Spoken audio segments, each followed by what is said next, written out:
موضوع الدرس في قصة عيسى ابن مريم وتذكير النعم عليه يوم القيامة، سورة المائدة، تفسير ابن كثير۔ الحمد لله رب العالمين والصلاة والسلام على أشرف الأنبياء وسيد المرسلين سيدنا محمد وعلى آله وأصحابه أجمعين۔ اللهم صل على سيدنا محمد وعلى آل سيدنا محمد كما صليت على إبراهيم وعلى آل إبراهيم في العالمين إنك حميد مجيد۔ أعوذ بالله من الشيطان الرجيم، بسم الله الرحمن الرحيم۔ إذ قال الله يا عيسى ابن مريم اذكر نعمتي عليك وعلى والدتك إذ أيدتك بروح القدس تكلم الناس في المهد وكهلا، وَإِذْ أَلَّمْتُكَ الْكِتَابَ وَالْحِكْمَةَ وَالتَّوْرَاةَ وَالْإِنْجِيلَ، وَإِذْ تَخْلُقُ مِنَ الطِّينِ كَهَيْئَةِ الطَّيْرِ بِإِذْنِي فَتَنفُخُ فِيهَا فَتَكُونُ طَيْرًا بِإِذْنِي، وَتُبْرِئُ الْأَكْمَهَ وَالْأَبْرَصَ بِإِذْنِي، وَإِذْ تُخْرِجُ الْمَوْتَى بِإِذْنِي، وَإِذْ كَفَفْتُ بَنِي إِسْرَائِيلَ عَنْكَ إِذْ جِئْتَهُم بِالْبَيِّنَاتِ، فَقَالَ الَّذِينَ كَفَرُوا مِنْهُمْ إِنْ هَذَا إِلَّا سِحْرٌ مُبِينٌ۔ وَإِذْ أَوْحَيْتُ إِلَى الْحَوَارِيِّينَ أَنْ آمِنُوا بِرَسُولِي قَالُوا آمَنَّا وَاشْهَدْ بِأَنَّنَا مُسْلِمُونَ۔ اللہ تبارک و تعالی نے کلام مقدس کی ان آیات مبارکہ میں یوم القیامہ، یوم الدین، یوم الفصل، یوم التغابن کا ایک منظر پیش کیا ہے کہ جب اللہ کی دربار میں عیسیٰ علیہ السلام کھڑے ہوں گے، اللہ تبارک و تعالی عیسیٰ علیہ السلام کو اپنی نعمتیں یاد دلائیں گے کہ اللہ حکم دیں گے کہ عیسیٰ ابن مریم میری نعمتوں کو یاد کرو جو میں نے آپ پر، آپ کی والدہ پر، اور پھر آپ کی تائید کی میں نے روح القدس جبریل علیہ السلام کے واسطے سے، اور میری نعمت یاد کریں کہ تکلم الناس فی المہد وکہلا، آپ دور صبا میں یعنی اپنے مہد میں، جھولے میں بھی بات کریں گے، اور پھر آپ آخری عمر میں بھی آ کے بات کریں گے، اور میری نعمت یاد کریں کہ وَإِذْ عَلَّمْتُكَ الْكِتَابَ، کہ میں نے آپ کو علم کتاب یعنی لکھنا بھی سکھلایا، وَإِذْ عَلَّمْتُكَ الْكِتَابَ وَالْحِكْمَةَ، حکمت کہتے ہیں دانائی کی باتیں۔ تو اللہ نے فرمایا کہ ہم نے آپ کو بہت بڑی بڑی دانائی کی باتیں بھی سکھلائیں، والتوراۃ والانجیل، آپ کو تورات اور انجیل کی بھی تعلیم عطا فرمائی، اور اس کے علاوہ جو میری نعمتیں ہیں، وَإِذْ تَخْلُقُ مِنَ الطِّينِ، آپ مٹی سے بناتے تھے پرندے کی شکل، کہیّۃ الطَّیرِ، جیسے پرندہ ہوتا ہے، فَتَنفُخُ فِيهَا فَتَكُونُ طَيْرًا بِإِذْنِي، جب آپ اس میں پھونک مارتے تو وہ پرندہ بن جاتا، زندہ ہو جاتا اور اڑ جاتا۔ تو یہ بھی میری طرف سے آپ کو معجزات دیے گئے، اور اسی طرح ہم نے آپ کو یہ بھی نعمت اور معجزہ دیا کہ وَإِذْ تُبْرِئُ الْأَكْمَحَ، کہ جب آپ کے پاس کوئی مادرزاد اندھا بھی آتا نا، آپ ہاتھ پھیرتے تو آنکھیں ٹھیک ہو جاتی، والابرص، اور برس کی بیماری جس کا کوئی علاج نہیں، یعنی آج 1400 سال تو قرآن پاک کو آئے ہوئے گزر گئے، عیسیٰ علیہ السلام کو تو تقریباً یوں سمجھے نا کہ 1200 سال گزر گئے، تو برس کہتے ہیں یہ اللہ معاف کرے بدن پہ آدمی کے سفید سفید سفید داغ بن جاتے ہیں، پھر چہرہ پورا، پھر ہاتھ پاؤں سب، یہ برس کی بیماری ہے، اس کا کوئی علاج نہیں، اس وقت تک بھی کوئی علاج نہیں۔ اور یہ ان بیماریوں میں ہے کہ جن سے اللہ کے نبی نے ہمیں تعلیم سکھائی ہے اور پناہ مانگی ہے کہ اللہم انی اعوذ بک عن البرص والجنون والجذام وعن سیء الاسقام، کہ یا اللہ ہمیں برص سے بھی، اور جنون مانا پاگل پن، اور اس کے بعد فرمایا جنون والبرص والجذام، جذام کہتے ہیں کوڑ کی بیماری، اللہ معاف کرے، اب بھی موجود ہے یہ بیماری، ان کی ہسپتالیں بھی الگ ہوتی ہیں، علاقے بھی الگ ہوتے ہیں، پورا بدن آدمی کا پھٹ جاتا ہے، اللہ معاف فرمائے، شکل نہیں دیکھ سکتا آدمی، کھڑے نہیں ہو سکتا، اور پھر یہ بڑی خطرناک اور متعدی بیماریاں دوسروں کو بھی لگ جاتی ہیں۔ میں اللہم انی اعوذ بک من البرص والجنون والجذام وعن سیء الاسقام، اللہ ہر بری بیماری سے پناہ عطا فرمائے۔ تو یہ وہ بیماری ہے کہ جس کا یعنی علاج ہی کوئی نہیں، لیکن یہ معجزہ عیسیٰ علیہ السلام تھا کہ جس کو بھی ہاتھ پھیر دیتے بس برس ختم، اسی وقت جو ہے وہ برس ختم ہو جاتی۔ اچھا، اس کا علاج ابھی ایک موجود ہے کتابوں میں، وہ یہ ہے کہ جب اللہ آپ کو مدینہ منورہ کی حاضری نصیب فرمائے اور دل سے دعا کریں اللہ ہم سب کو نصیب فرمائیں، اور صحیح معنوں میں ادب سے نصیب فرمائیں، اور صحیح ادب جو میرے مدنی پاک کے شایان شان ہو اس کے مطابق نصیب فرمائیں۔ تو یہ بھی ایک حدیث مبارک میں ہے کہ جب آپ مدینہ منورہ تشریف لائیں اور وہاں اتفاق سے ہوا چل رہی ہے، مٹی اڑ رہی ہے، تو کہتے ہیں کہ اس مٹی کو منہ پہ بدن پہ آنے دو، اس کو کپڑا نہ ڈالو، نہ روکو، کہ یہ مٹی جو ہے شفاء من البرص والجذام، جس پہ یہ مٹی آئے گی اللہ اس کو کوڑ کی اور برص کی بیماری سے بچا دیتے ہیں۔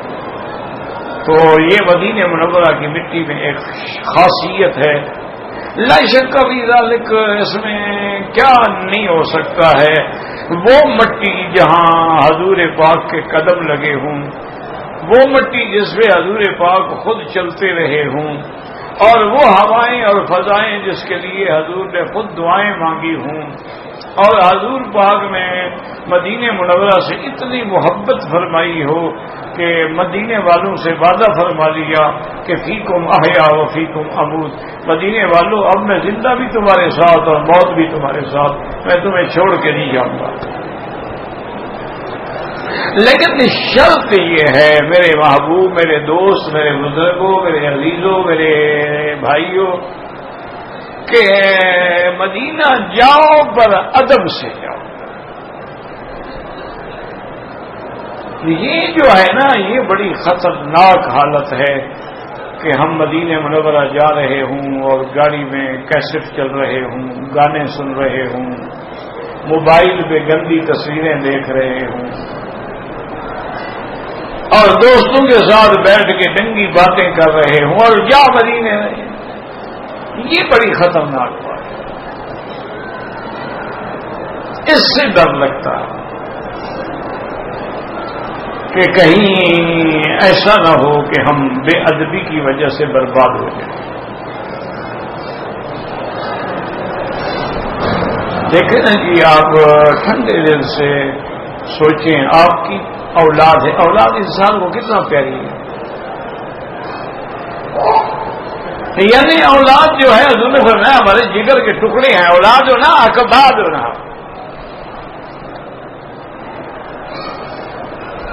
اور اگر آپ کا بیٹا نافرمان ہو جائے، گستاخ ہو جائے، بے حیا ہو جائے، تو پھر آپ مجبور ہو کے کہتے ہیں کہ بیٹا میری بات نہیں مانتے ہو، کم از کم میرے سامنے تو نہ آؤ، مجھے جلایا تو نہ کرو،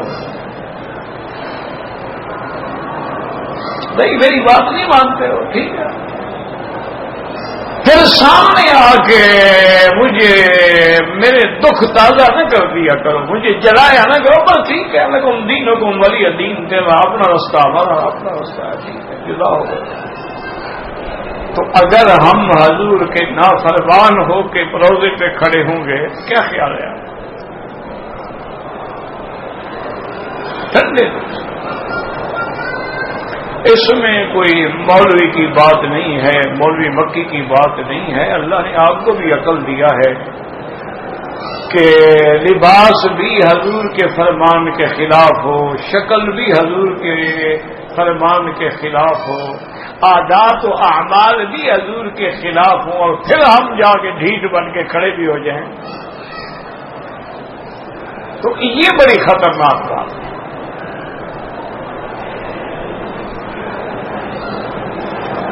بڑے بڑے اولیاء اللہ ایسے بھی گزرے ہیں،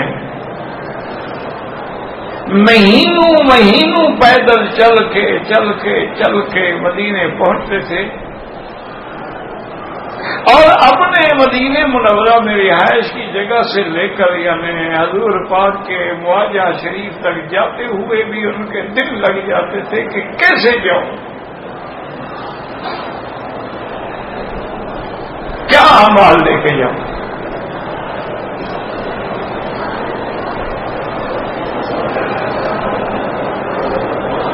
بہرحال اللہ بھی رحمت للعالمین ہیں، حضور بھی رؤوف رحیم ہیں، معاف فرماتے ہیں، وہ تو قادر ہیں، لیکن ہم نے انتہا کر دی۔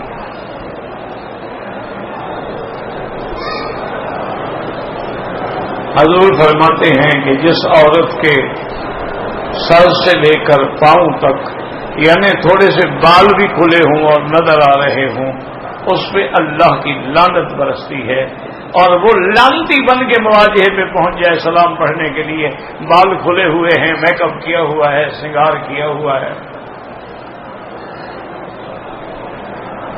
آدھی بازو کی قمیصیں پہنی ہوئی ہیں، اور جو قمیص ہے اس کے اندر سے بدن جھانک رہا ہے، رب کاسیات عاریات کی مکمل تصویر ہے۔ حضور نے فرمایا میری امت میں ایسی عورتیں بھی آئیں گی کہ بظاہر تو لباس پہنا ہوا ہوگا لیکن وہ اڑیاں ہوں گی۔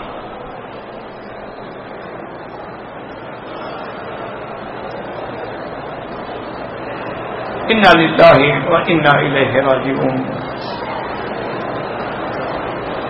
اسی طرح صحیح حدیث میں ہے کہ مدینہ منورہ میں جب حضور صلی اللہ علیہ وسلم تشریف لے گئے، آپ کے جانے سے پہلے یہ ارض الوبا تھی، یعنی یہاں بیماریاں ہی بیماریاں۔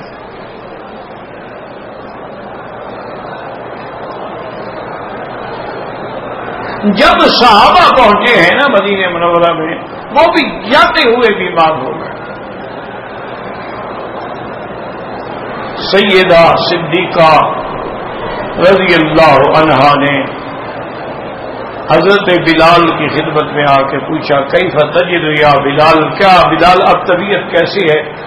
یا عائشہ اللہم لعن الکفرۃ والفجرۃ والمشرکین، اللہ مکے کے کافروں پہ لعنت فرمائے کہ جنہوں نے ہمیں بلد امین سے، امن کے گہوارے سے نکال کے بیماریوں کے شہر میں بھجوا دیا ہے۔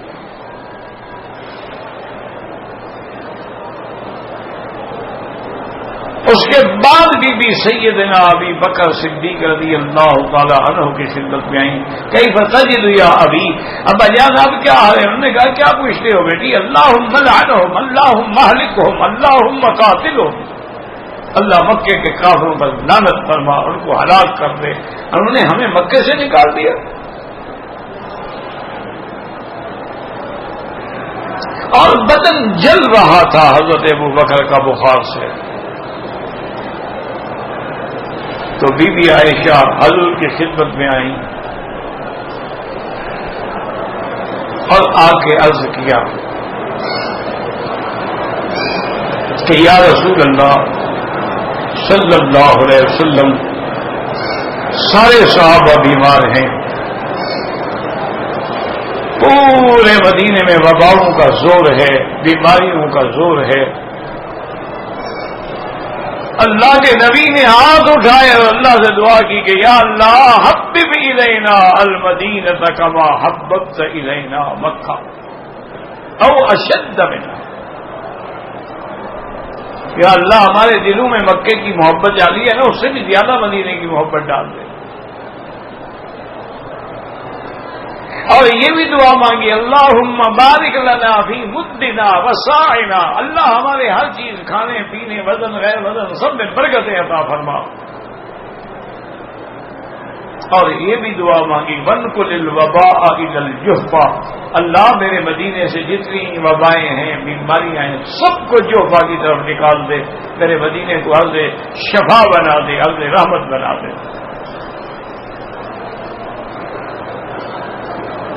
اور پھر یہ بھی سکھلایا صحابہ کو، آپ نے فرمایا کہ جتنے صحابہ میرے بیمار ہیں نا، یہ انگلی جو ہے نا، انگلی شہادہ، اس انگلی کو زبان پہ لگاؤ اور پھر مدینے کی مٹی پہ لگاؤ، اور اس کے بعد پھر پڑھو بسم اللہ بتربت ارضنا وریقت بعدنا اللہ یشفی سقیمنا، اور مٹی چاٹ لو.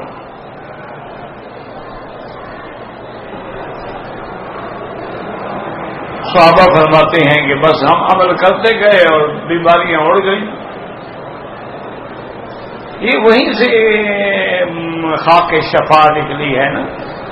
تو بہرحال اب تو ایک رسم بن گئی ہے، ورنہ تو مدینہ سارا شفا ہے، اس کا ذرہ ذرہ شفا ہے، اس کی ہوائیں شفا ہے، اس کی فضائیں شفا ہیں. وہاں شفیع المذنبین جو ہیں، جو ہمیں جہنم کی آگ سے چھڑا دیں گے، تو بخار کی آگ کیا چیز ہے.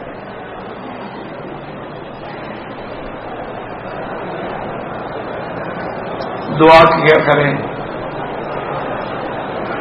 اور جب اللہ مدینہ منورہ لے جائے کثرت سے درود شریف پڑھا کریں. بڑے بڑے شیخ الحدیث میں نے دیکھے ہیں جن کی زندگی ساری حدیث پڑھتے پڑھاتے لکھتے دکھاتے گزر گئی، ایک ایک منٹ جن کا حضور کی حدیث سے باہر نہیں تھا. تو حضور کے قدمین الشریفین جو ہے نا، باب جبریل سے داخل ہو کر جس طرح حضور کے پاؤں مبارک ہیں، وہ یہیں بیٹھ جاتے تھے. عصر کی نماز سے لے کر عشاء تک یہیں بیٹھے درود پڑھ رہے ہیں، قرآن شریف پڑھ رہے ہیں، اپنے ورد پڑھ رہے ہیں. تو میں نے ایک دو دفعہ عرض بھی کیا ایک بہت بڑی شخصیت کو، میں نے کہا حضرت آپ اتنا جلدی آتے ہیں، عصر میں آتے ہیں، یہاں عصر اول وقت میں پڑھی جاتی ہے، تو اس وقت تو آپ کو ریاض الجنہ میں بھی جگہ مل سکتی ہے اور اگلی صف میں بھی جگہ مل سکتی ہے. فرمان لگے مولوی مکی ڈر لگتا ہے، آگے جاتے ہوئے ڈر لگتا ہے، قدمین میں بھی بندوقی مل جائے تو بس پاؤں میں پڑے رہیں، قدموں میں پڑے رہیں.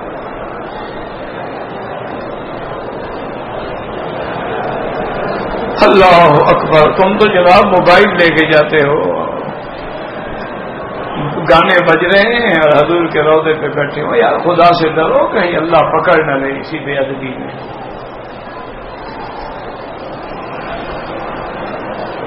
مسجد میں جا رہے ہو، حرم میں جا رہے ہو، بند کر دو. بند نہیں کر سکتے ہو، تم کوئی بہت بڑی اہم شخصیت ہو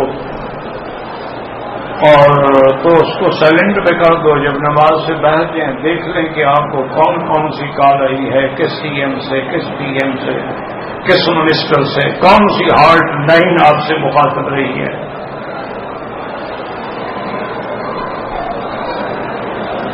انا للہ و انا الیہ راجعون. کچھ بھی نہیں کہہ سکتے بھائی، کچھ نہیں کہہ سکتے. اللہ موقع دے ادب سے اور دعا کر لو. یہ بڑا بہتر موقع آ رہا ہے کہ رمضان میں جا کے روزے سے جا کے روزے پہ حاضر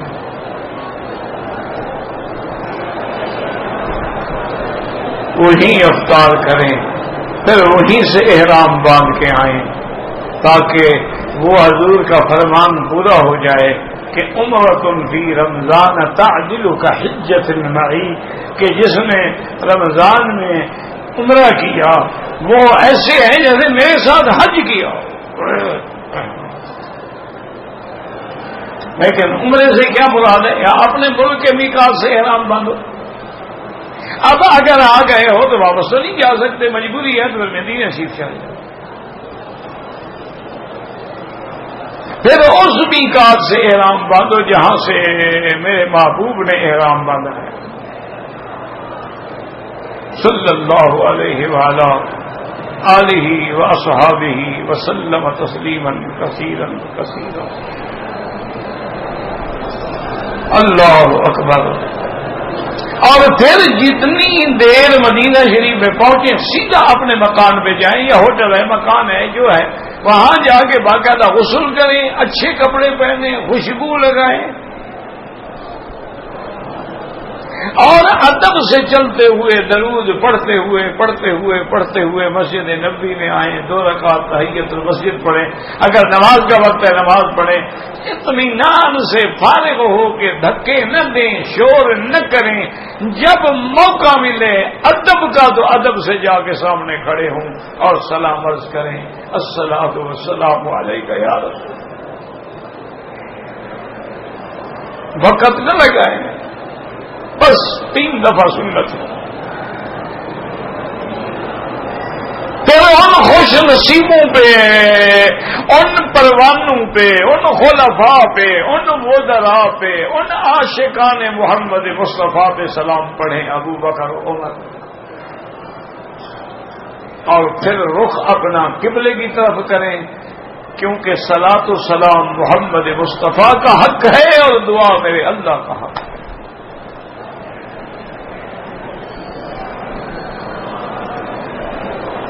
اور جتنا دن رہے مدینہ شریف میں درود شریف سارے وظیفے چھوڑ دیں. وہاں جانے کے بعد کیا وظیفے یاد؟ چل تو ایک ہی وظیفہ ہونا کہ حضور کا نام ہو زبان پہ بس، یا اللہ ہمت دے تو قرآن شریف ختم کر دیں، ورنہ بس درود شریف. اور جس نے بھی، میں آپ کو اللہ کے حرم میں بیٹھ کے باقاعدہ یقین سے بتلا رہا ہوں، فرمان محمد مصطفیٰ بتلا رہا ہوں، تم درود سے عشق کر لو، اللہ تیرے سارے ہم غم مٹا دیں. یہ حضور نے فرمایا ہے. مولوی مکی کیا ہے، وہ تو ٹکے کا آدمی بھی نہیں. فرمایا اذن یکفی ہمک و غمک، اگر تم نے سارا ٹائم میرے درود پڑھنے پہ لگا دیا، اللہ تیرے ہم بھی غم بھی سب دور کر. جب ہم بھی نہ رہا غم بھی نہ رہا تو پریشانی کیا ہے؟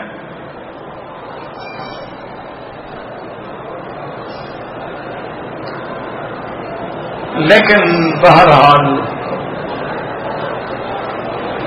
دیکھو نا، تمہیں دولت کا فکر ہے، پیسے کا فکر ہے، تو ہر وقت دل میں خیال ہے نا پتہ نہیں آج کیا ہوا، مینیجر وقت پہ آیا نہیں آیا، لیبر نے بھی پتہ نہیں صحیح کام کیا نہیں کیا، مال صحیح تیار ہوا نہیں ہوا، مال صحیح پیک ہوا نہیں ہوا.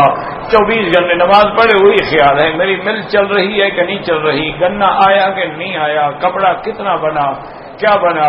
پھر جب مال سے دولت سے اتنا عشق ہے تو پھر نمازیں پڑھنے کی ضرورت ہی کوئی نہیں. اللہ کو کیا ضرورت ہے جناب؟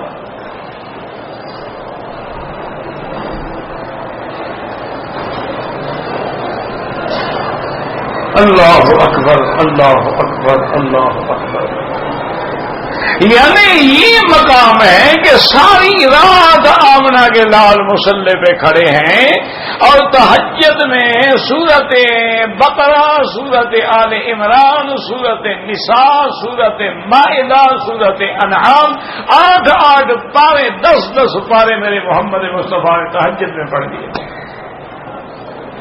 تم بھی تو بولتے ہو اللہ اللہ اللہ اللہ اللہ، اس سے نہ پڑھا کرو، یہ گستاخی. 2 رکعتیں پڑھو، ادب سے پڑھو، ٹکریں نہ مارو. حضور نے فرمایا جیسے مرغا دانے چگتا ہے ایسے دانے نہ چگا کرو. ایک طواف کرو، کچھ حیا سے کرو، نظر نیچے ہو، اور دماغ میں تصور ہو، اللہ کا شکر ہو کہ یا اللہ میرے جیسے بد کردار کو آپ نے یہ جگہ نصیب کی ہے جہاں انبیاء نے طواف کیا، جہاں محمد مصطفیٰ نے طواف کیا، جہاں اصحاب رسول نے طواف کیا ہے، جہاں اولیاء اللہ، آج میرے جیسا بد کردار بھی وہاں طواف کر رہا ہے، یہ دل میں خیال ہو، نظر قدم پہ ہو اور زبان پہ سبحان اللہ ہو، ایک طواف تو کر کے دیکھو، لطف آتا ہے کہ نہیں آتا؟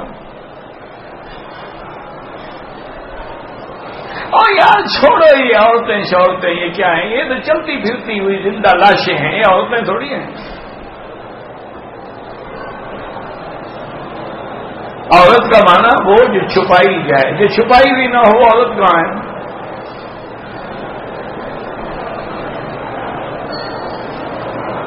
اس کو تو ہم عورت نہ کہا کریں گے، عورتیں، عورت شورت کوئی نہیں ہے یہ، ہاں وومن کہہ دیا کریں، لیڈیز کہہ دیا کریں، سویٹ ہارٹ کہہ دیا کریں، عورت نہ کہا کریں۔ عورت عربی کا لفظ ہے، عورت کا معنی وہ حصہ بدن کا جو چھپا ہوا ہو،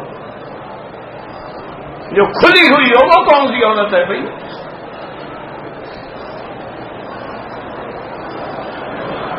یہ شرعن عورت کہلانے کی حقدار نہیں ہے، لیکن عورت الرجل، مرد کا عورا کیا ہے؟ ناف سے لے کر گھٹنے تک، اگر یہاں ایک انگلی کے برابر بھی جگہ ظاہر ہو تو نماز نہیں ہوتی۔ جیسے ہمارے بھائی احرام باندھتے ہیں، ناف کے نیچے اوپر جگہ ظاہر ہوتی ہے، نہ نماز ہوتی ہے، نہ طواف ہوتا ہے، نہ عمرہ ہوتا ہے۔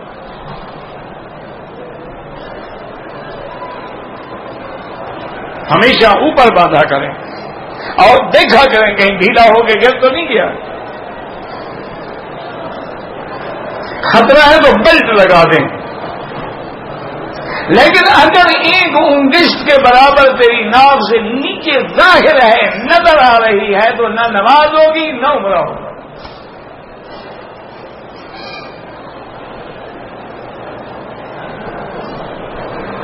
اور عورا جو ہے وہ سر کے بالوں سے لے کر پاؤں تک وہ عورا ہے، اس کا کچھ بھی ظاہر نہیں ہونا چاہیے۔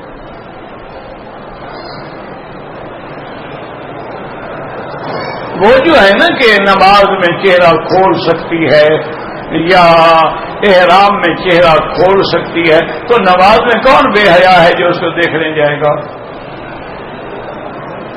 جب احرام ہے، زبان پہ لبیک ہے، لبیک پڑھتے ہوئے لوگوں کی عورتوں کو دیکھے گا، پھر بھی حکم ہے کہ کپڑا لٹکا لے۔ تو مہربانی کر کے دعا بھی کریں کہ اللہم بارک لنا ما تبقى من شعبان وارزقنا استقبال رمضان وارزقنا فیہ القیام والصیام۔ دعا کریں اللہ رمضان کے استقبال کی ہمیں توفیق عطا فرما کہ اللہ رمضان گزرے تو ہم گناہوں سے پاک ہو چکے ہوں، یا اللہ رمضان ہمارے لیے گواہ بنانا، ہمارے اوپر نہ گواہ بنا دینا۔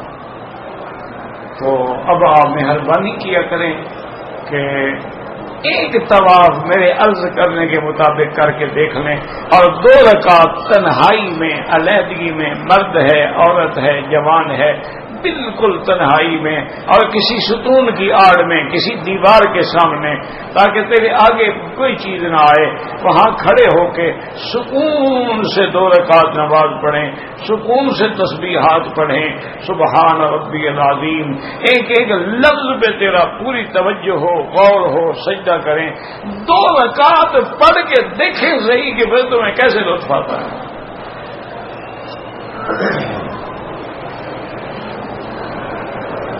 ایک طواف تو کر کے دیکھ لو،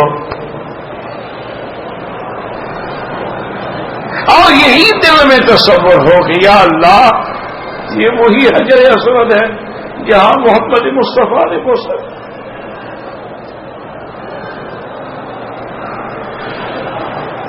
آج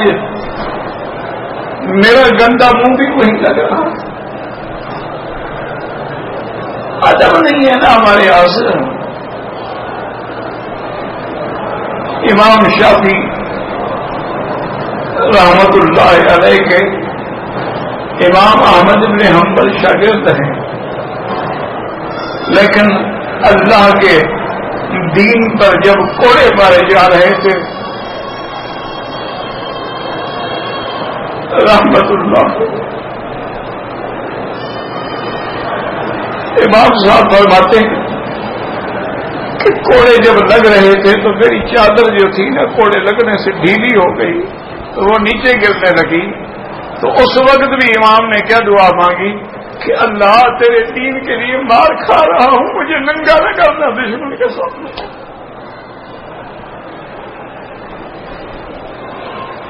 فرماتے ہیں الحمدللہ میری چادر خود بخود مضبوط ہو۔ اس وقت بھی فکر تھا کہ میرا اور ظاہر نہ ہو جائے۔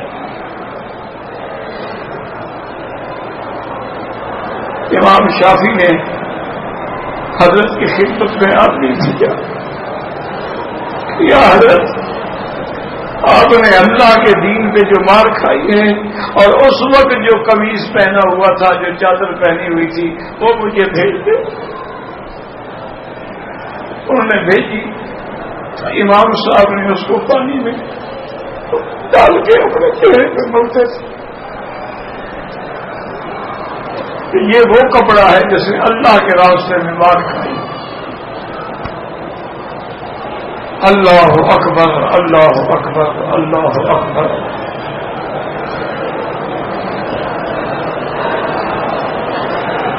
اسی لیے صحابہ کہتے ہیں کہ جس دن حضور کی وفات ہوئی ہے مارے آئینہ اظلم یوم، ہم نے ایسا اندھیرے والا دن نہیں دیکھا کہ حضور کیا گئے کہ دنیا ہی اندھیر ہو گئی۔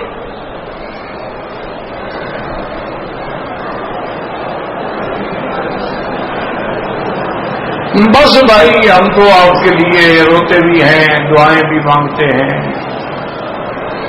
اور گندی زبان سے کچھ نہ کچھ کہتے بھی رہتے ہیں۔ تمہاری مرضی ہے، مان لو گے تمہارا فائدہ ہے، نہیں مانو گے تمہارا نقصان ہے۔ ہمارے ذمہ تو یہی ہے کہ ہم فریاد کرتے رہیں کرتے رہیں کرتے رہیں۔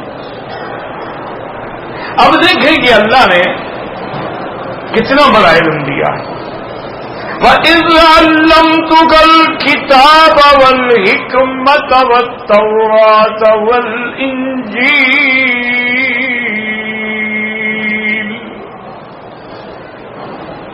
ہم نے آپ کو لکھنا بھی سکھا دیا۔ واہ میرا مولا، آپ بولنا سکھائیں تو بچے کو مہد میں بولنا سکھلا دیں، آپ نبوت دیں تو بچہ ہے ابھی جھولا جھول رہا ہے اور نبوت کا فیصلہ بھی فرما دیں، لکھنا بھی سکھلا دیں، ہر چیز سکھلا دیں، تیری مرضی ہے، تیری شان ہے۔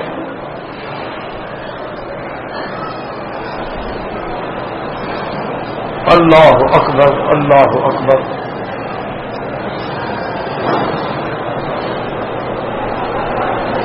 وَالتَّوْرَاةَ وَالْإِنْجِيلَ،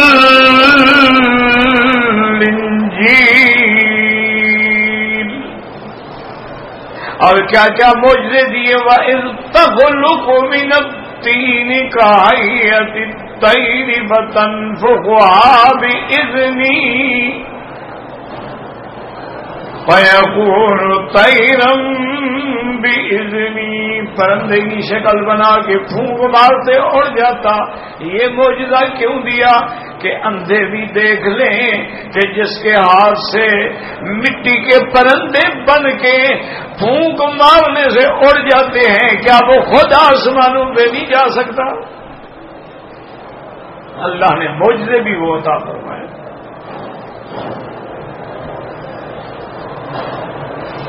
اور تبرئ الاکمہ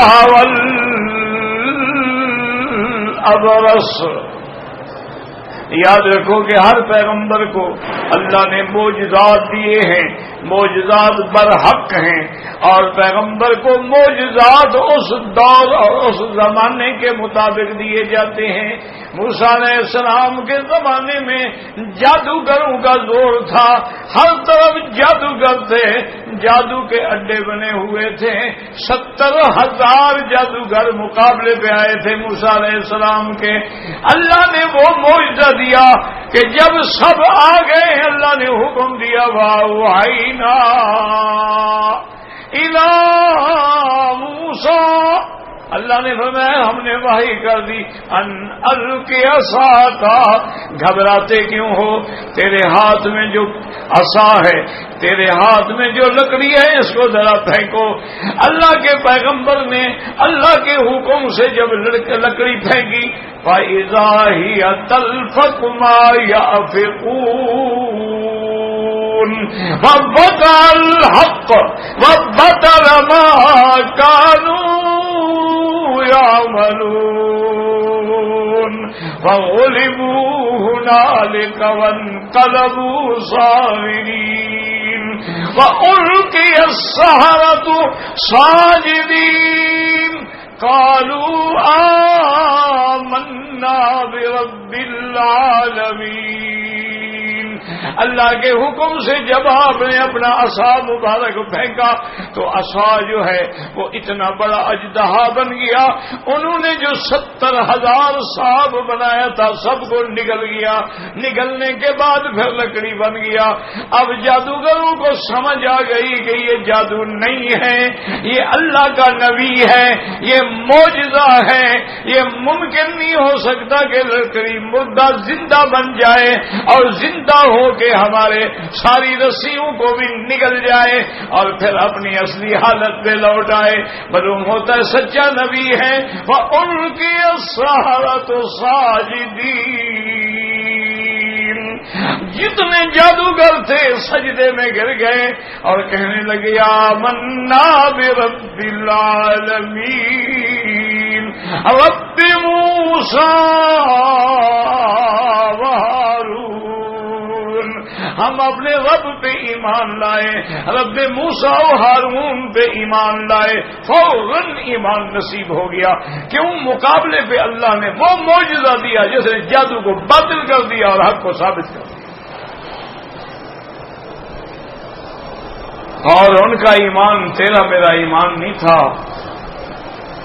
فرعون غصے سے لال بھبوکا ہو گیا، جوش میں آ گیا، کہنے لگا اچھا انہ لکبیرکم الذی علمکم السحر، مجھے تو پتہ نہیں لگا، بڑی سازش ہوئی، یہ تمہارا شاید استاذ تھا، اسی نے تمہیں جادو سکھلایا تھا اور آج تم میرے پاس آ کے شکست کھا گئے ہو۔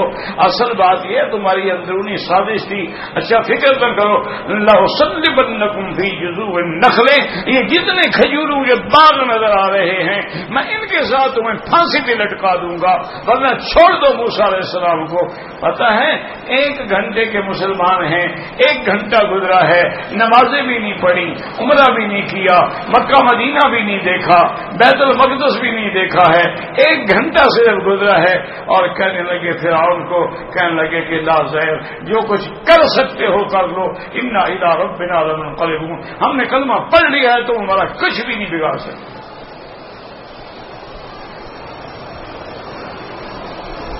ہم نے تو سب کچھ دیکھا ہے پھر بھی اثر نہیں ہے،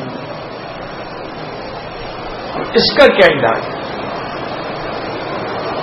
ہم نے مکہ بھی دیکھا، مدینہ بھی دیکھا، عمرے بھی کیے، ماشاءاللہ ہر سال طواف پہ آتے ہیں، کاروبار سود کا کرتے ہیں، ماشاءاللہ حج ہر سال کرتے ہیں۔ ایسے حج کا کیا فائدہ؟ مردود علیک، اللہ تیرے حج تیرے منہ پہ مارو، دنیا کو دکھانے کے لیے آتے ہو۔ اگر تم اللہ کے لیے حج پہ آتے تو جس چیز سے پھر اللہ سے جنگ تو نہ کرتے، لانتی کاروبار تو نہ کرتے نا۔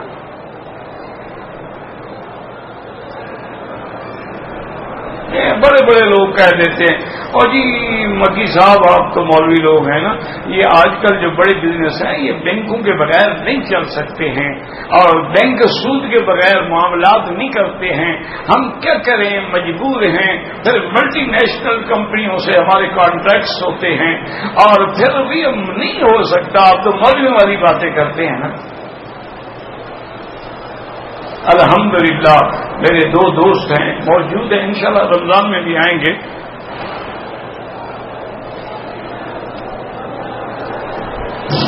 انہوں نے میرے کہنے پہ آ کے سود سے توبہ کر دی۔ رمضان میں درس نہیں ہوتا نا، ورنہ میں ریا نہ بنے، اللہ ریا سے بچائے، ورنہ میں ان کو خود آپ سے ملواتا درس میں۔ وہ واپس گیا اور اس نے اپنے ساری کمپنی کے، بڑی کمپنی اس کی ملٹی نیشنل کمپنی، اس نے ڈائریکٹرز کو بلایا اور کہا کہ بھائی بات یہ ہے، میں نے مکہ مکرمہ میں بیٹھ کے، کعبے میں بیٹھ کے، مکے میں بیٹھ کے، مکی کو گواہ بنا کے سود سے توبہ کر لی ہے، اب میں تو سود نہیں کھاؤں گا، میرے ساتھ جو شخص چلنا چاہتا ہے کمپنی میں چلے، نہیں چلنا چاہتے۔ ہم نے کہا آپ پاگل تو نہیں ہو گئے جناب، سود سے نہیں چلیں گے تو کمپنی کا تو دیوالیہ نکل جائے، ان کا نکل جائے دیوالیہ، میں بھیک مانگنا تو آپ قبول کر لوں گا، آپ نے سودی کام نہیں کروں گا۔ وہ کہتے ہیں جی یہ سارے ڈائریکٹر مجھے چھوڑ گیا، انہوں نے کہا پاگل ہو گیا۔ میں نے کہا اللہ میں تیرے وعدے پہ قائم ہوں، اور فرماتے ہیں کہ میری جو کوٹیاں تھیں، جو پلازے تھے، جو میرے پلاٹ تھے، جو اثاثے تھے، سارے بیچ دیے اور 24 گھنٹے میں نے سارا سود دے دیا اور بالکل 3 کپڑوں میں آ گیا، کچھ نہیں بچا۔ اور جس کمپنی کے ساتھ میں 20-25 سال سے کام کر رہا تھا، ان کی ساکھ بنائی تھی پورے ملک میں، ان کو پتہ لگا تو اس کا جو چیئرمین تھا اس نے مجھ سے براہ راست بات کی، اس نے کہا مجھے پتہ لگا ہے کہ آپ نے اپنے مذہب کے مطابق سود کھانا چھوڑ دیا، کوئی غم نہ کریں، ہم آپ کو بغیر سود کے مال بھیجا کریں گے جیسے بھیجتے تھے۔ وہ کافر ہیں، کافر۔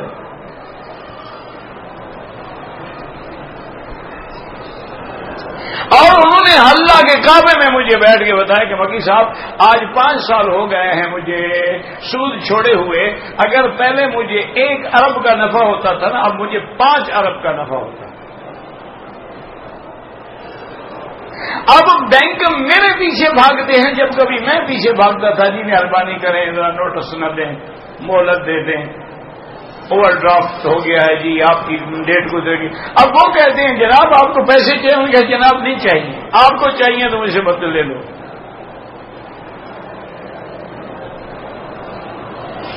بس تم نیت تو کرو نا، یا نیت نہ کرو تو پھر ایک خدا کے لیے میں تمہارے آگے درخواست کرتا ہوں، پھر ڈرامے نہ کیے کرو،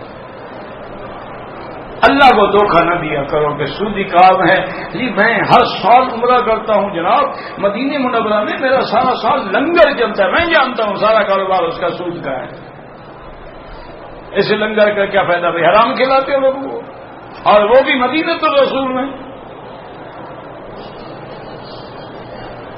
انا للہ و انا الیہ راجعون۔ ہمارے استاد تھے، میں نے آپ کو پہلے بھی بتایا تھا، سوکھی روٹی ہوتی تھی، ساگ، دال، اچھا سالن، جو بھی آتا اتنا بڑا پیالہ سارا اسی میں ڈال دیتے تھے، اور وہی جو روٹی بچ جاتی تھی وہ رکھ لیتے تھے، صبح ہم اس کو گرم کر کے چائے کے ساتھ ناشتہ کیا کرتے تھے۔ تو میں نے کہا حضرت اتنے آپ کے مرید ہیں، کسی کو اشارہ کر دیں۔ فرمایا بھائی تم لوگ جو قرآن حدیث پڑھنے آئے ہو، حضور پاک کے مہمان ہو، میں اللہ کے نبی کے مہمانوں کو حرام نہیں کھلا سکتا، میرے پاس یہی سوکھی روٹیاں ہیں، پڑھنا ہے تو پڑھو، نہ تو کسی بڑے مدرسے میں چل جائے۔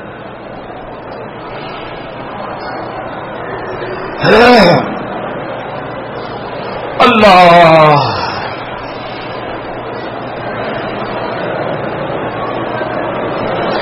جمعرات اور سوموار کے روزے کا اللہ کے نبی نے حکم دیا ہے۔ سعودی الحمدللہ سنت پہ عمل کرتے ہیں اور تم بدعات پہ عمل کرتے ہو، تم شب برات کا روزہ رکھتے ہو جو بدعت ہے، سنت یہ ہے کہ 13, 14, 15 یا ہر خمیس جمعرات وہ سنت پہ عمل کرتے ہیں. تمہیں سنت کا پتہ نہ ہو تو پھر ان کا کیا قصور ہے؟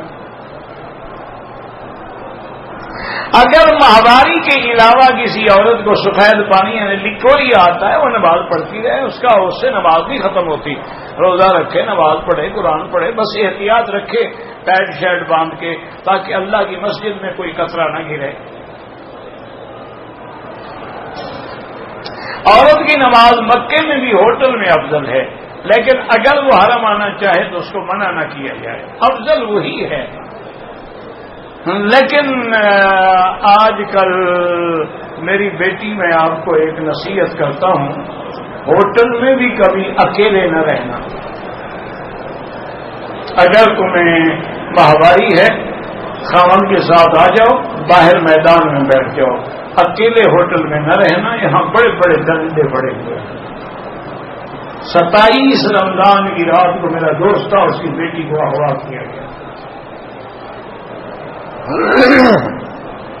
27 رمضان. نماز جنازہ کا طریقہ یہی ہے, اللہ اکبر, اس کے بعد ثنا, پھر درود اور پھر دعا, کیونکہ جنازہ ہے ہی دعا, یہ نماز ہے ہی نہیں احناف کے نزدیک. وہ فرماتے ہیں کوئی نماز رکوع سجدے کے بغیر نہیں ہوتی, یہ تو ویسے نماز کہا گیا ہے.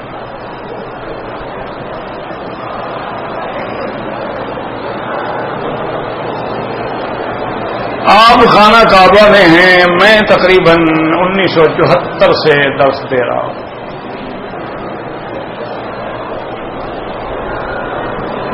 مسجد الحرام میں مکھی نہیں ہوتی. میں تو نہیں کہا تھا کہ مسجد الحرام میں مکھی نہیں ہوتی, آپ خود مسئلے بنائیں تو میرا کیا قصور ہے.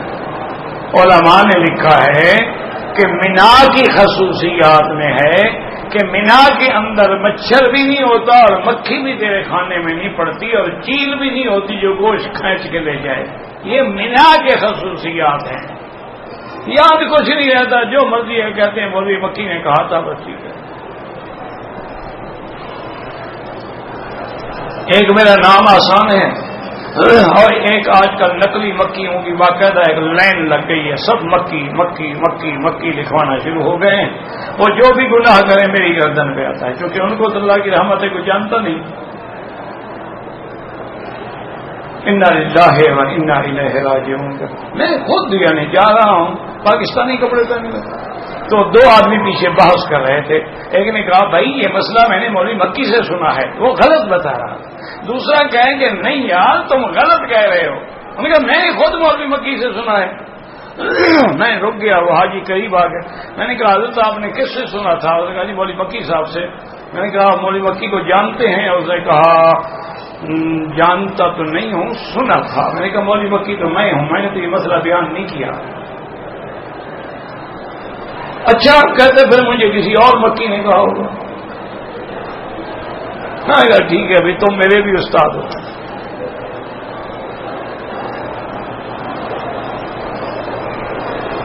ایک آدمی نے بیوی کے ساتھ ہم بستری کرتے ہوئے بیوی کے دودھ کا قطرہ جو ہے وہ بھی پی لیا. کوئی بات نہیں جناب, جتنا مرضی آئے پیو, اچھی بات ہے. بیوی کی بیوی بھی ہو گئی اور گائے کی گائے بھی ہو گئی, دونوں فائدے اٹھاؤ نا. انا للہ و انا الیہ راجعون. کیونکہ ان کو فری سیکس جو ہے وہ انگریز نے سکھلائی ہے نا, تو یہ بھی اس کی پوری نقل کرتے ہیں. ابھی تو پستانوں پہ آئے ہیں, پتہ نہیں اور نیچے کتنا جائیں گے, ترقی کریں گے نا. ویسے 12 جناب نکاح تمہارا نہیں ٹوٹتا, وہ بڑا پکا ہے.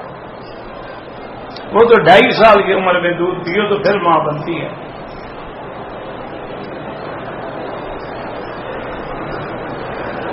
آپ دعا کریں کہ اللہ ہمارے مدرسے کا انتظام زمین کا کر دیں. بالکل کر دیں گے, آپ نیت تو کرو, کوئی مشکل تو نہیں ہے. زمین کس کی ہے؟ للہ ملک السماوات والارض. یہ وہ بات ہے کہ جب تم اللہ کے لیے کام کرنا چاہو گے تو مشکل کیا ہے؟ بس نیت پکی کر لو اور روزانہ 2 رکعت صلاۃ الحاجہ پڑھ کے اللہ سے مانگتے رہو. انشاءاللہ زمین بھی مل جائے گی, مدرسے بھی بن جائیں گے. میں اپنی مسجد مدرسہ جب بنا رہا تھا نا، میرے اپنے رشتے دار مذاق کرتے تھے. والد صاحب نے مسجد بنائی تھی پرانے زمانے میں، بہت پرانی ہو گئی تھی، تو میں نے کہا بھی گراؤ مسجد، یار مسجد بھی نہیں بناتے ہیں، مدرسہ بھی نہیں بناتے. میرے اپنے رشتے دار جو تھے نا جی، ویسے رشتے دار تو خیر ایسے ہی ہوتے ہیں، رشتے دار اچھے ہوتے تو حضور کے نا اچھے ہوتے ہیں. اسی لیے عربوں میں ایک محاورہ ہے کہ الاقارب کالاقارب، اقارب الف سے ہو تو رشتے دار اور عین سے ہو تو بچھو. وہ کہتے ہیں رشتے دار تو بچھو ہوتے ہیں. تو بہرحال یہ ہے، وہ مجھے میرے سامنے تو بات نہیں کرتے تھے، اکیلے بیٹھ یار مکی صاحب بادشاہ بندہ ہے، پرانی مسجد تھی جیسے تھی، ہم نمازیں تو پڑھ رہے تھے، آ کے اس کو بھی شہید کر دیا، اب پتہ نہیں کب مسجد بنے گی. یہ تو بادشاہی خیال رکھتا ہے، پلے چلے پیسہ شیسا کوئی نہیں ہے، مسجد بنائے گا اور مدرسہ بنائے گا. میں نے بہرحال اللہ کا نام لے کے کام شروع کیا. اللہ تعالی نے 80 لاکھ روپے لگے اس مسجد اور مدرسے پہ، اور 3 مہینے کے اندر سب کچھ بن گیا. پیسے کیسے آ گئے اس کا بھی مجھے پتہ نہیں ہے، مجھے پتہ ہی نہیں کیسے آئے، کس نے دیے، کیسے انتظام ہوا، اللہ عالم. آج الحمدللہ اللہ کا شکر ہے کہ دیہات کا علاقہ ہے ہمارا، وہ ٹھل حمزہ تحصیل لیاقت کا قصبہ ہے. ہماری اس مسجد میں 300 350 آدمی اعتکاف میں ہوتا ہے، جو پورے ضلع میں بھی کہیں نہیں ہوتا. اچھا ان کے لیے بھی کھانے پانی کا انتظام ہو جاتا ہے. آج ایک جگہ ہے، میں اپنے ساتھی کو کہہ رہا تھا، میں نے کہا یار اس جگہ پہ نمازی تو بڑے ہیں لیکن افطار کا اور کھانے کا کوئی انتظام نہیں ہوتا. کہتا ہے حضرت کیا کریں، غریب علاقہ ہے. میں نے کہا یار کوئی بندہ پیدا کرو. تو میری نیت ہے کہ میں وہاں انتظام کرواؤں کہ افطار بھی ہو، شربت ہو، کھجور ہو، اور نماز کے بعد کھانا بھی ان کو دیا جائے. تو کہتا ہے جی ٹھیک ہے حساب کریں. پھر وہ آ جایا، کہنے لگا جی وہ 2-3 آدمیوں سے بات کی ہے، انہوں نے کہا ہم تو اللہ کے لیے مکی صاحب کے فرمان پہ خدمت کریں گے، کوئی پیسہ بھی نہیں دیں گے، پکائیں گے، تقسیم کریں گے، کھلائیں گے، لیکن کم از کم 1 1.5 لاکھ روپے خرچ ہوگا مہینے میں. تو کہنے لگا حضرت اب کیا خیال ہے؟ انہوں نے کہا نیت کی ہے تو آ کرو. کیا خیال ہے؟ کیا مانا نیت کر لی ہے، اب دینے والا دے گا تو آگے ہم دیں گے. ہم کون ہیں دینے والے؟ ہم تو خود بھکاری ہیں. اس کے دروازے پہ رات بھیک مانگیں گے، سبب بنائے گا. نہ بنایا تو نیت تو ہے نا. جادو اثر کرتا ہے، بالکل کرتا ہے. حضور پہ اثر کر گیا تو آپ اور ہم کیا ہے؟ اللہ کے پیغمبر پہ جادو نے اثر کیا. یہ ایسی بے حیا چیز ہے، جادو بھی اور بچھو بھی. یہ نہ ولی کا حیا کرتا ہے نہ نبی کا حیا کرتا ہے.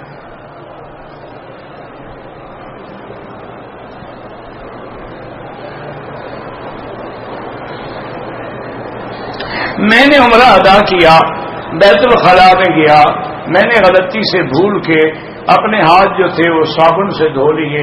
2-4 ریال خیرات کر دو، انشاءاللہ کوئی بات نہیں، آپ کا عمرہ ٹھیک ہے، لیکن احتیاط رکھا کرو. اچھا لوگوں کو عادت ہوتی ہے کہ بیت الخلا کے بعد وہ ہر حال میں صابن سے ہاتھ دھوتے ہیں. تو آج کل انہیں صابن بنا دیے ہیں جس میں خوشبو نہیں ہوتی. اچھا نہیں کہ یہ کپڑے دھونے والا صابن لے لیا کریں، اس کو چھوٹا سا کاٹا ٹکڑا جیب میں رکھ لیا، جب ضرورت پڑی استعمال کر لیا. اس میں تو کوئی خوشبو نہیں ہوتی نا. واللہ اعلم. اللہم صلی علی سیدنا محمد وعلی آل سیدنا محمد وبارک وسلم. یا اللہ یا اللہ یا اللہ یا رحمان یا رحیم یا حی یا قیوم یا ذا الجلال والاکرام یا الہنا الہ کل شیء الہا واحدا لا الہ الا انت. اللهم انت الميسر لكل يسير وانت على كل شيء قدير. اللهم يسر امورنا وامور اولادنا واولاد اولادنا وبناتنا وامور من اوصانا واستوصانا وامور اصحابنا وامور مساجدنا ومدارسنا وامور دروسنا برحمتك يا ارحم الراحمين یا ارحم الراحمین. یا اللہ ہمیں رمضان کی استقبال نصیب فرما. یا اللہ ہمیں رمضان کا ادب نصیب فرما. یا اللہ ہمارے رمضان کے افطار، سحر، سیام، قیام آسان فرما دے، سارے انتظام فرما دے. یا اللہ ہم تیرے دروازے پہ بھکاری ہیں، تیرے ہاتھ دروازے پہ ہاتھ لے کے بیٹھے.